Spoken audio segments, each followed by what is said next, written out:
ყოფილი ურეხის ბავშვთა სახლის ბაზაზე გახსნილ თავშესაფარში მცხოვრებლებს ჯანმრთელობის პრობლემები აწუხებთ. როგორც ღამის ცენტრის ბენეფიციარები განმარტავენ, ობიექტს მედიკოსი არ ყავს.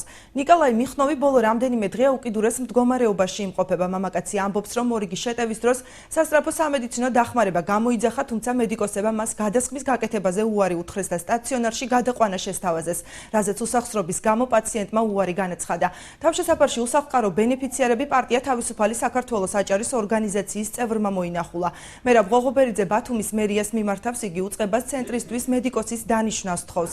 მერიის ჯანმრთელობისა და სოციალური დაცვის სამსახურის ჯანდაცვის განყოფილების უფროსის განცხადებით, გასულ კვირას საკრებულომ ღამის თავშესაფრის პროგრამას მხარი დაუჭირა, რომლის დაფინანსება 58,800 ლარით განისაზღვრა. მარია რუხაძის თქმით, 1 მაისიდან 30 ბენეფიციარი ორჯერადი კვებითა და სამედიცინო მომსახურებით ისარგებლებს.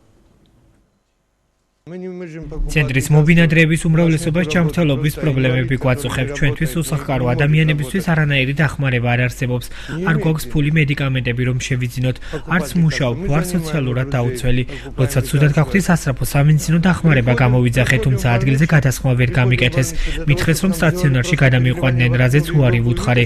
იქ ყოველდღიურად ფული არის გადასახდელი, რაც არ გამოჩნია. რაც დაარსდა ეს ბენეფიციართა მიუსაფართა სახლი, აქ არ ყოფილა არც ერთი ექიმი შესაბამისად, აქ მხოლოდ ყავთ დამლაგებელი და პოვარი, რომელიც ვერ უზრუნველყოფენ ამ ადამიანების პირველად დახმარებას.